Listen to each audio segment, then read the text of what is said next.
মুহূর্তে দেখতে পাচ্ছেন যে মিছিল যাচ্ছিল তার পাশ থেকে জয় শ্রীরাম বলে উত্তপ্ত করার চেষ্টা করেন। বারাসাতের কাছারি মাঠে অভিষেক বন্দ্যোপাধ্যায়ের যে সভা, সেই সভায় মিছিলকে লক্ষ্য করে জয় শ্রীরাম স্লোগান ধ্বনি দেওয়ার চেষ্টা করে উত্তপ্ত করার চেষ্টা করে।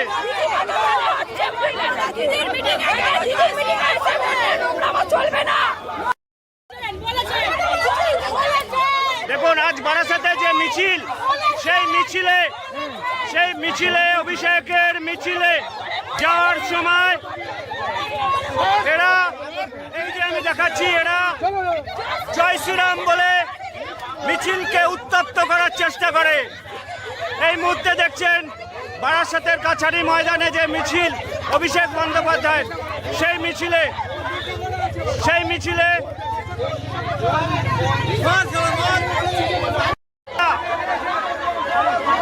মহিলারা তাকে উচিত শিক্ষা দিচ্ছে।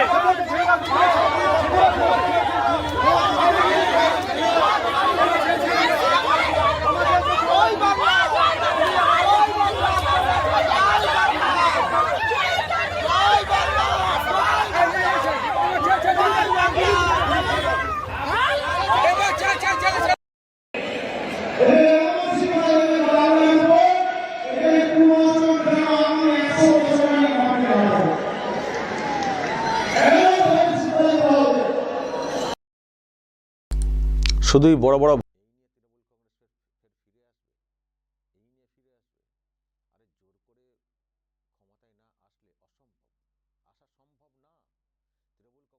শুনলেন তো, লজ্জা, চরম লজ্জা। তৃণমূলের মিছিল যাচ্ছিল কাছারি ময়দান বারাসাতে অভিষেক ব্যানার্জির সভাতে অংশগ্রহণ করতে, অ্যাটেন্ড করতে। সভাটা পুরো সুপার ফ্লপ হয়েছে, সে নিয়ে এটা ভিডিওটা না, আপনারা দেখে থাকবেন, পুরো মাঠ খালি ছিল, অনেক এখন ভাইরাল হয়ে গেছে।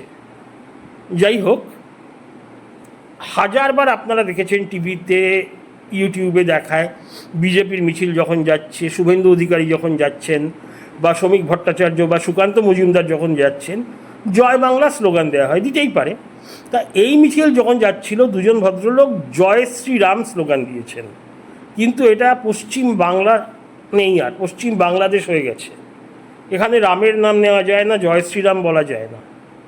ওই জয় শ্রীরাম শুধু বলার জন্যে দূর থেকে সাইডে দাঁড়িয়ে বেধড়ক মারধর করলো ওই মহিলার দল। মানে পশ্চিমবাংলায় তৃণমূল করলে যা ইচ্ছা করা যায়, যাকে ইচ্ছা মারা যায়, যাকে ইচ্ছা খুন করা যায়, যা ইচ্ছা করা যায়, এবং এদের কোনো ভয় নেই।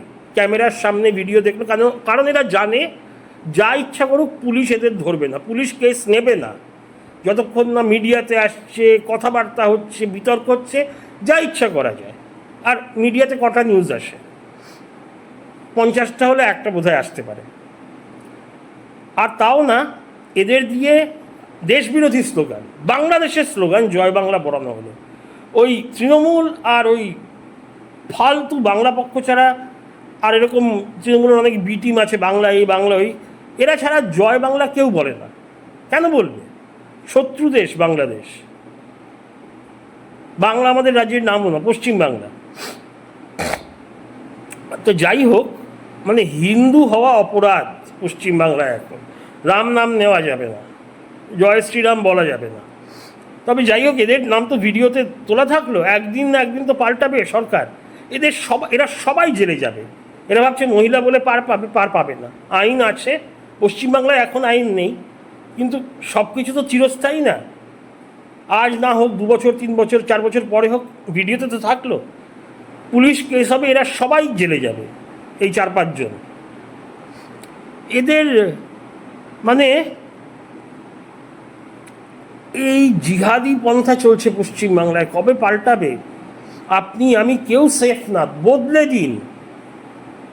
যদি আপনি তৃণমূল না হন, তাহলে আপনার ওপরে যা ইচ্ছা করা যাবে। আপনি যদি নেতা, ছোট নেতা, আধা নেতাদের না চেনেন, বা নিজে একজন কর্মী, ডিজিটাল যোদ্ধা না হন,